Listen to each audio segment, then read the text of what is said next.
Saya Dwi Hartanti MKom, NIDN 0619129401 dari program studi S1 Sistem Informasi Universitas Duta Bangsa Surakarta. Saya diperbantukan untuk mengajar pada program studi S1 Teknik Informatika. Saya merupakan dosen pengampu mata kuliah Data Mining dengan bobot 3 SKS teori dan alokasi waktu 150 menit untuk setiap minggunya. Perkuliahan dilaksanakan 14 kali pertemuan, 1 kali UTS dan 1 kali UAS. Mata kuliah ini merupakan mata kuliah keunggulan program studi. Setelah mengikuti perkuliahan data mining, diharapkan mahasiswa mampu menerapkan teknik dalam data mining dan algoritma yang ada pada data mining untuk menyelesaikan masalah. Bahan kajian pada mata kuliah data mining adalah yang pertama, konsep data mining, kemudian ada teknik prapengolahan data, representasi data, kemudian juga ada dasar-dasar proses data mining, kemudian teknik klasifikasi dalam data mining, kemudian juga ada teknik metode analisis asosiasi dalam data mining, kemudian ada teknik clustering dalam data mining, kemudian juga ada teknik prediksi dalam data mining, kemudian cara penanganan anomali data dan mendeteksi adanya anomali data, kemudian proses data mining untuk data yang kompleks, kemudian yang terakhir ada pengembangan aplikasi data mining sesuai dengan tren yang ada. Buku-buku tentang ilmu data mining tahun 2017 sampai 2020 digunakan sebagai referensi. Dan integrasi hasil penelitian saya berupa publikasi jurnal nasional terakreditasi Sinta 5. Dalam mata kuliah data mining, materi yang saya sampaikan sesuai dengan capaian mata kuliah seperti 1. Mahasiswa mampu memahami konsep data mining dan tahapan umum penggunaannya. Yang kedua, mahasiswa mampu menerapkan teknik pengolahan data. Yang ketiga, mahasiswa mampu menerapkan teknik representasi data. Yang keempat, mahasiswa mampu menerapkan dasar proses data mining. Yang kelima, mahasiswa mampu menerapkan teknik klasifikasi dalam data mining. Yang keenam, mahasiswa mampu menerapkan teknik atau metode analisis asosiasi dalam data mining. Yang ketujuh, mahasiswa mampu menerapkan teknik clustering dalam data mining. Yang kedelapan, mahasiswa mampu menerapkan teknik prediksi dalam data mining. Yang kesembilan, mahasiswa mampu menerapkan cara menangani anomali data dan mendeteksi adanya anomali data. Yang ke-10, mahasiswa mampu menerapkan proses data mining untuk data yang kompleks. Yang ke-11, mahasiswa mampu membuat aplikasi pengembangan data mining sesuai dengan tren yang ada. Bentuk pendekatan pembelajaran yang saya lakukan adalah student-centered learning. Mahasiswa harus berpikir kreatif dan inovatif untuk dapat menyelesaikan permasalahan pada mata kuliah ini. Bentuk interaksi yang saya lakukan dalam mata kuliah ini berupa interaksi di dalam kelas dan di luar jam perkuliahan. Saat jam perkuliahan, interaksi yang saya lakukan kepada mahasiswa berupa diskusi, tanya jawab, studi kasus, dan problem solving kendala belajar mahasiswa. Model pembelajaran yang diterapkan dalam pembelajaran yaitu discovery atau inquiry learning, problem based learning, dan project based learning. Di luar jam perkuliahan, interaksi yang saya lakukan dan diskusi dilakukan melalui grup WhatsApp mata kuliah data mining. Sistem penilaian hasil belajar mahasiswa meliputi beberapa komponen, yaitu presensi, tugas, ujian tengah semester, dan ujian akhir semester. Prosentase penilaian meliputi 10% untuk presensi, tugas 20%, ujian tengah semester 30%, dan ujian akhir semester 40%. Prosentase dan komponen penilaian disepakati pada perkuliahan pertama dengan ditandatanganinya kontrak perkuliahan antara dosen dengan mahasiswa penanggung jawab mata kuliah.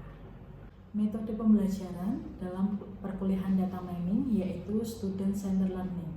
Metode ini mengarahkan mahasiswa untuk menggali pengetahuannya sendiri melalui pengalaman yang sudah dilakukan dan lebih aktif. Model pembelajaran yang diterapkan discovery learning atau inquiry learning, problem based learning, dan project based learning. Menciptakan lingkungan yang dapat mendorong mahasiswa membangun dan menguatkan pengetahuan serta keterampilan. Model pembelajaran ini merupakan metode pembelajaran sistematis yang mampu: 1. Meningkatkan motivasi mahasiswa. Yang kedua, meningkatkan kemampuan pemecahan masalah. Yang ketiga, meningkatkan kemampuan mengolah sumber informasi. Sistem pembelajaran pada mata kuliah data mining dilaksanakan secara luring di kelas, di mana perkuliahan dilakukan secara tatap muka dengan laptop, LCD, PowerPoint, dan e-learning sebagai media pembelajaran. Rencana pembelajaran semester atau RPS dan kontrak kuliah diberikan dosen pada saat awal pertemuan perkuliahan dan diupload pada sistem e-learning. Mata kuliah, materi pembelajaran akan diupload di e-learning H-1 sebelum perkuliahan dilaksanakan, yang bertujuan untuk mahasiswa dapat membaca materi yang diberikan yang akan dibahas pada pertemuan tersebut. Berikut ini contoh untuk pembelajaran di kelas untuk mata kuliah data mining. Assalamualaikum warahmatullahi wabarakatuh. Waalaikumsalam warahmatullahi wabarakatuh. Sebelum kita mulai perkuliahan pada pagi hari ini, marilah kita berdoa dulu. Untuk Mas Rehan, bisa dipimpin doanya. Tempat duduk siap, gerak. Doa mulai.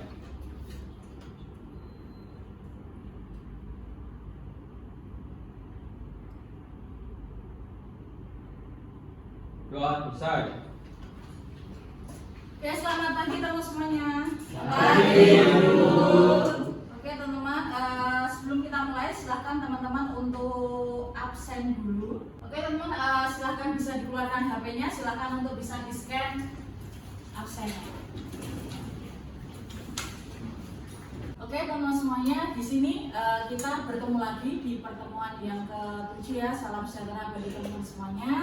Hari ini kita bisa berkumpul lagi untuk perkuliahan di data mining. Nah, ini adalah untuk pertemuan yang ke-7. Nah, di sini mungkin kita bisa bercerita ya dari yang pertemuan yang sebelumnya. Kita sudah belajar terkait salah satu teknik yang ada di data mining, yaitu adalah klasifikasi. Mungkin teman-teman sudah mengingat materi-materi yang ada di klasifikasi sebelumnya. Nanti untuk teman-teman, untuk materinya sudah kami share ya di elemennya. Nanti silahkan untuk teman semuanya bisa dicek ya, sudah dibaca semuanya, sudah paham? Belum paham. Sudah dibaca tapi belum paham ya. Jadinya nanti teman-teman kita akan berdiskusi di sini. Nah, kemudian kalau seandainya kita baca di materi sebelumnya terkait dari klasifikasi. Kalau dari mungkin dari salah satu dari teman-teman mungkin ada yang masih mengingat, mungkin dari Mbak Radia. Untuk klasifikasinya sendiri dalam data mining adalah proses pengelompokan data ke dalam kelas atau kategori yang berbeda berdasarkan atribut. Kemudian untuk contohnya, klasifikasi untuk pembayaran sekolah. Jadi nanti kelas yang dihasilkan lancar dan tidak lancar. Nah, itu adalah salah satu contohnya. Jadi teman-teman kemarin mungkin kita mengulas di pertemuan yang ke-6 terkait dari klasifikasinya sendiri, yaitu kan mengelompokkan, tapi berdasarkan nanti ada atributnya sendiri dan ada kelasnya masing-masing. Kalau pembayaran ya berarti nanti ada yang dia itu lancar ataupun seandainya tidak lancar dan sebagainya yang kita sudah pelajari. Nah, di sini untuk dari association rule-nya sendiri atau asosiasi, jadi di pertemuan yang ke-7 ini mungkin teman-teman sudah membaca ya di sana, mungkin tapi masih bingung ya, itu maksudnya bagaimana sih untuk terkait dari materinya sendiri. Nah, untuk kita refresh teman-teman ya, untuk mengukur apakah teman-teman itu sudah paham nih dengan apa yang sudah teman-teman baca. Nah, di sini nanti untuk capaiannya, sebenarnya setiap dari mata kuliah itu kan ada capaiannya sendiri-sendiri dan setiap materi ada capaiannya, capaian pembelajarannya.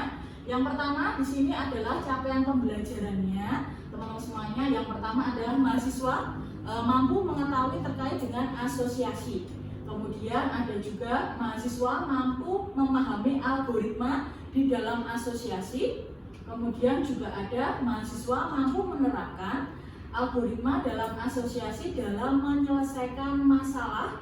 Kemudian juga ada mahasiswa mampu mengevaluasi model dari asosiasinya. Jadinya ini adalah 4 capaian yang diharapkan dari materinya terkait dari asosiasi itu sendiri. Jadinya sebenarnya karena banyaknya teknik itu ya, jadinya mungkin di sini teknik apa sih yang masih teman-teman itu ingat dari data mining itu? Dari Mbak Intan? Itu teknik asosiasi, klasifikasi, clustering, prediksi, dan estimasi. Jadi itu adalah 5 teknik yang ada di data mining. Nah, ini adalah salah satu teknik yang akan kita pelajari. Nah, karena teman-teman itu sudah memahami ya, karena materinya sudah diberikan H-1. Nah, di sini akan ada namanya pretest ya. Jadi teman-teman akan saya berikan lembar jawabnya. Nanti silahkan teman-teman dijawab berdasarkan pertanyaan-pertanyaan ini ya. Teman-teman kan sudah membaca. Jadi teman-teman setidaknya sudah mengingat apa yang teman-teman itu dipelajari. Nah, monggo silahkan untuk teman-teman bisa dibaca.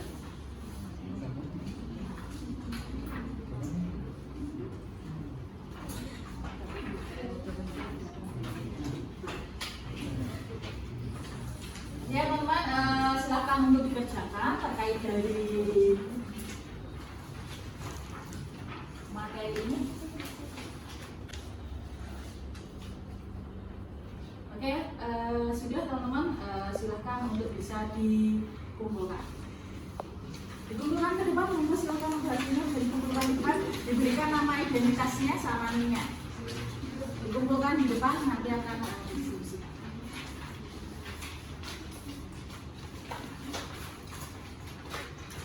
Minta tolong Mbak.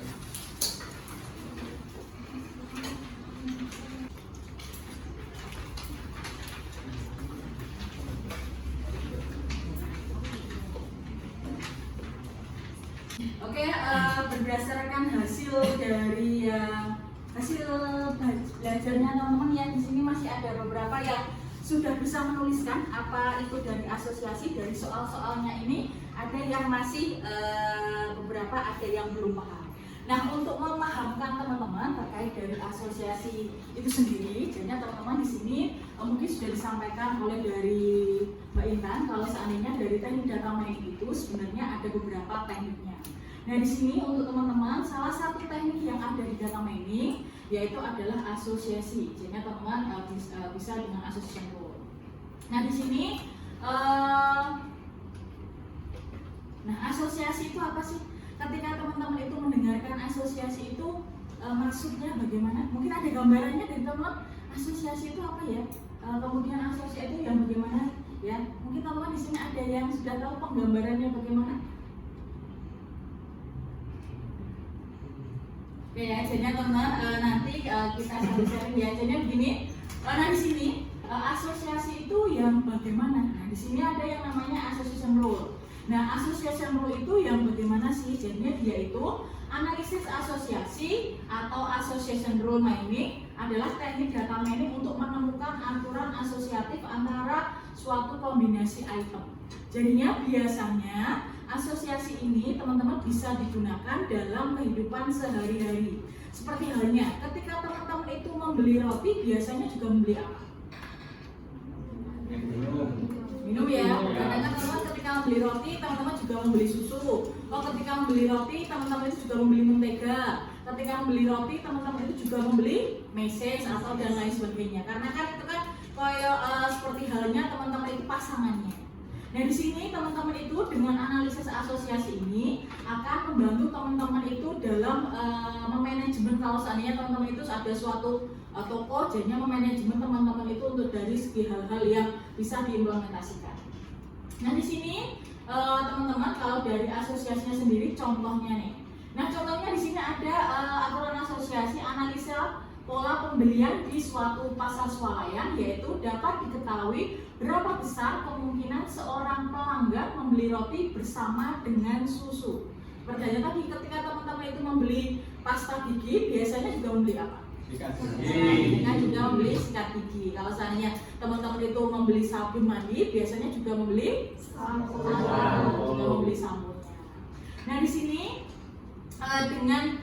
dengan pengetahuan tersebut ya, pemilik pasar swalayan dapat mengatur penempatan barang secara bersebelahan. Nah contohnya ini adalah untuk seandainya teman-teman memiliki sebuah toko. Nah kalau di toko itu kan biasanya kan kita tahu ya, kalau seandainya barang-barang yang suka dibeli sama pembeli secara bersamaan itu yang barang apa dengan apa.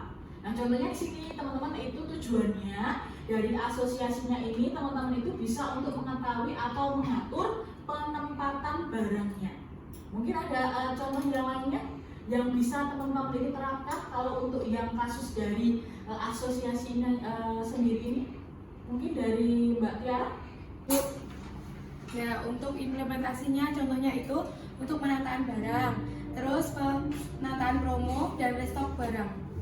Dijawab oleh Mbak Tiara, jadinya di sana teman-teman itu bisa untuk melakukan sebuah pengaturan barangnya, penataannya di sebelah kan, atau teman-teman itu bisa untuk pembelian promonya. Jadinya seandainya ternyata hari ini itu promonya, kalau seandainya teman-teman itu membeli roti karena mungkin harus juga ada kalau kombinasinya ada sama susu itu harganya lebih murah. Nah itu adalah untuk pemberian promonya. Teman-teman juga bisa untuk restock dari produknya itu sendiri. Seperti halnya teman-teman itu ternyata antara rotinya itu kok banyak sekali yang beli ya, berarti otomatis teman-teman itu bisa untuk merestock lagi. Ternyata rotinya itu bisa untuk ditambahkan lagi untuk stoknya dan lain sebagainya. Nah itu hal-hal yang bisa teman-teman itu untuk gunakan atau sebagai referensi yang dalam kehidupan sehari-harinya teman-teman bisa untuk hal apapun. Misalnya ternyata nanti untuk hal yang lainnya nih, kalau seandainya ada untuk diimplementasikan dalam suatu toko apa, mungkin dalam keadaan yang seperti apa, jadinya bisa untuk diimplementasikan seperti itu. Nah di sini, oke, kemudian nah di sini teman-teman ada yang namanya asosiasi ya. Jadi aturan asosiasi sebenarnya ada dua parameternya. Yang pertama untuk dari perhitungannya sendiri, kalau asosiasi itu sebenarnya ada dua parameter yang harus teman-teman itu ketahui. Yang pertama yaitu adalah dari nilai supportnya atau nilai penunjangnya. Nah kemudian ada nilai yang namanya adalah nilai confidence-nya. Nah mungkin teman-teman di sini sudah tahu maksudnya apa sih dari nilai supportnya ataupun nilai confidence-nya. Mungkin ada yang mau ditanyakan? Bu, saya bertanya Bu. Contoh untuk nilai support dan confidence itu bagaimana ya Bu? Nilai support dan nilai confidence itu karena di sini itu kalau di asosiasi itu ada dua parameter yang harus teman-teman itu hitung. Yang pertama ada nilai supportnya dan juga ada nilai confidence-nya. Nah di sini nilai support itu yang seperti apa? Seperti halnya teman-teman itu di dalam sebuah data. Kalau misalnya transaksi lah, nah seandainya ada 100 transaksi ataupun seandainya dimasukkan ke dalam database ya. Nah di sana itu yang dia itu berapa persen sih seandainya roti tadi ya. Ternyata roti itu di dalam sebuah transaksi atau di dalam database-nya itu ternyata ada 80 dari 100. Berarti ya itu kan ya kita tahu ternyata item roti di dalam satu database itu ada 80 datanya. Bisa dipahami? Nah kemudian di sini juga ada yang namanya nilai confidence. Nilai confidence itu yang seperti apa? Seperti yang tadi, seberapa kuat sih hubungan antara ketika orang membeli roti sama dia itu orang yang akan juga membeli susu. Berarti dengan adanya nilai confidence ini kita tahu kekuatan antara hubungan kedua item kalau dibeli secara bersamaan. Jadi bisa dipahami ya kalau seandainya nilai untuk nilai support dan nilai confidence-nya itu sendiri. Di sini kemudian kita akan menentukan tadi ada yang namanya nilai support. Nilai support itu adalah tadi ya teman-teman, kita menghitung seberapa banyak sih intensitas produk itu dalam database-nya kita. Nah di sini untuk mempermudah itu jadinya teman-teman kita akan mencari seperti ini. Transaksi yang dia itu mengandung A akan karena dia transaksi yang mengandung A-nya itu adalah kelapa. Kemudian dibagi semua transaksi dikalikan 100. Dapatnya 12 dari mana? Jumlah transaksi per hari. Jadi didapatkan dari transaksi yang ini. Kemudian yang transaksi seluruhnya diambil dari yang 15 ini. Ini tahu ya, yang 12 per 15, kemudian dan seterusnya sampai dia itu ada di proses yang terakhir adalah di roti yang mentega. Nah, kalau di sini nanti setelah jajannya juga sama, stroberi sama pisang, kemudian stroberi dengan konde, kemudian stroberi dengan pisang coklat, kemudian stroberi dengan donat. Nah, kemudian setelah kita proses kombinasi itu, kita akan mendapatkan kombinasinya seperti ini. Nah, ini adalah untuk kombinasinya yang kita hasilkan dari kegiatan kita melakukan kombinasi yang item 2 set itu tadi. Kemudian setelah itu kita akan melakukan hal yang sama. Nah, di sini untuk perhitungannya kita ambil dari sini support yang mengandung A, jadinya kelapa dan stroberi dibagi transaksi, seluruh transaksi ya didapatkan 7 dari mana? Nah, di sini kan ada nilainya 7 per 15. 7 per 15 itu dapatnya dari mana? Jadinya transaksi yang mengandung kelapa dan stroberi kita cek di tabelnya tadi. Nah, di sini kita mendapatkan nilai-nilai yang lebih dari 30%. Nah, dari sini kita akan untuk mengetahui nilainya, jadinya kalau dikombinasi 3 bagaimana prosesnya? Kalau kombinasi 3 berarti kelapa, stroberi, dan Pisang coklat. Kelapa, stroberi, dan konde. Kelapa, stroberi, dan pisang coklat. Jadi prosesnya seperti itu. Kita sudah melakukan sebuah kombinasi 3. Nah, setelah itu kita akan dapatkan hasilnya seperti ini.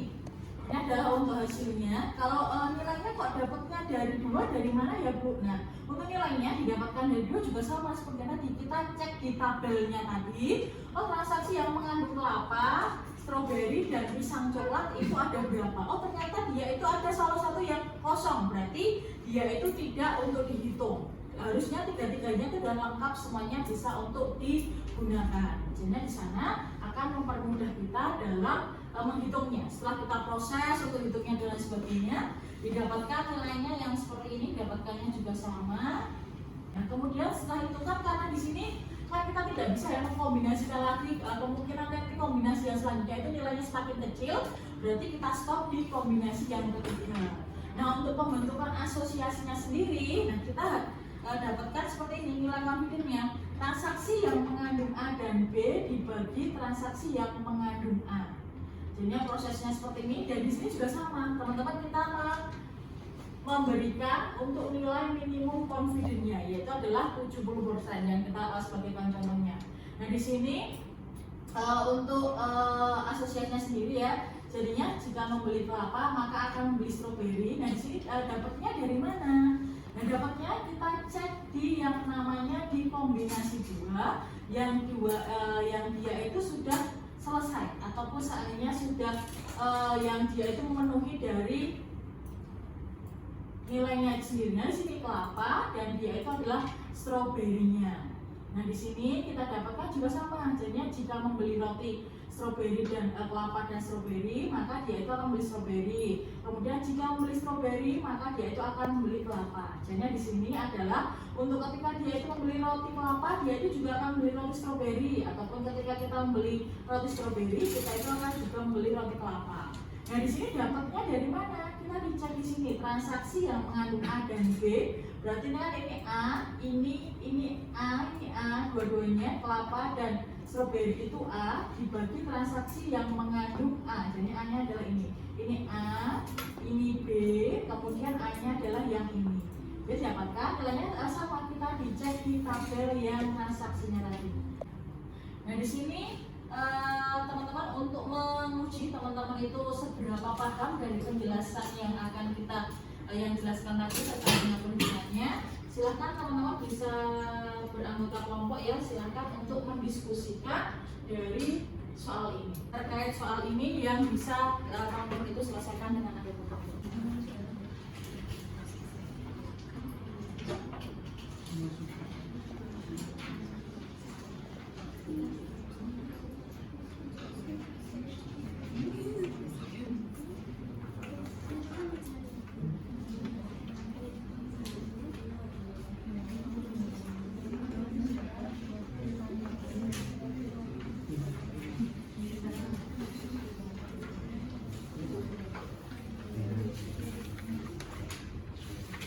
Oke, silakan untuk hasilnya, silakan bisa dikumpulkan untuk post testnya.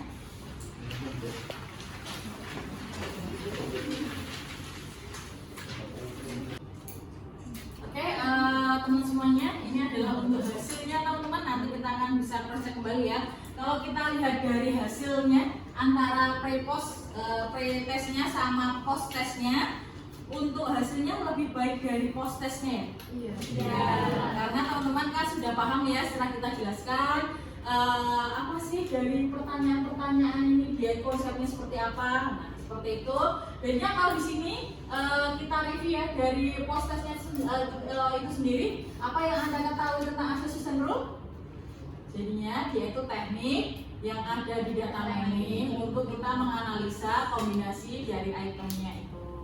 Kemudian di sini berikan contoh penerapan association rule dalam kehidupan sehari-hari. Yang tadi yang pertama untuk penempatan barangnya, kemudian untuk diskonnya atau pemberian promo. Kemudian yang ketiga juga ada untuk restock dari sebuah produk ya, jadi teman nanti membeli usaha. Kemudian apa saja yang menjadi indikator dalam perhitungan algoritma a priori? Yang pertama ada nilai supportnya dan ada nilai confidence-nya. Oke ya, jadinya dari perkuliahan hari ini dapat kita simpulkan yang pertama, asosiasi merupakan salah satu teknik yang ada di data mining dan salah satu algoritmanya yaitu adalah a priori. Kemudian di sini perhitungan dalam teknik memiliki dua parameternya, yaitu adalah nilai support dan nilai confidence-nya. Kemudian di sini contoh penerapannya adalah membantu dalam penempatan produk, kombinasi promo juga bisa, dan juga ada rekomendasi produk. Ini adalah kesimpulan untuk dari perkuliahan hari ini. Jadi diharapkan teman-teman dengan materi yang baru yang teman-teman dapatkan terkait dari salah satu teknik yang ada di data mining, yaitu adalah asosiasi, yang bisa untuk membantu teman-teman dalam menyelesaikan permasalahan-permasalahan yang sesuai dengan asosiasi rule ini. Jadi bisa dipahami ya untuk dari asosiasi khususnya yang dia itu dari a priori ya, jadi ada perhitungannya, prosesnya bagaimana, ada nilai kombinasi, kemudian ada nilai support dan confidence-nya, jadi yang mempermudah kita dalam pemahaman yang ada di asosiasi. Bisa dipahami sampai di sini teman-teman? Bisa ya, mungkin ada yang mau di-sharingkan ya, dan teman-teman kalau seandainya ada hal-hal yang mau di-sharingkan, nanti silahkan bisa kalau seandainya mau di sini ataupun nanti teman-teman bisa untuk di-sharingkan di grupnya, karena kita memiliki grup mata kuliahnya ya. Nanti teman-teman bisa di sana, dan nanti untuk secara jelasnya teman-teman juga bisa untuk informasi ke saya atau seandainya jawab ke saya, ataupun nanti teman-teman bisa juga untuk dicek-cek di e-learningnya, karena materi sebelum perkuliahan H-1 sudah kami berikan. Oke, terima kasih teman-teman atas kehadirannya hari ini. Semoga ilmunya bermanfaat. Nanti kita bertemu lagi di minggu yang selanjutnya. Saya akhiri, wassalamualaikum warahmatullahi wabarakatuh. Waalaikumsalam warahmatullahi wabarakatuh.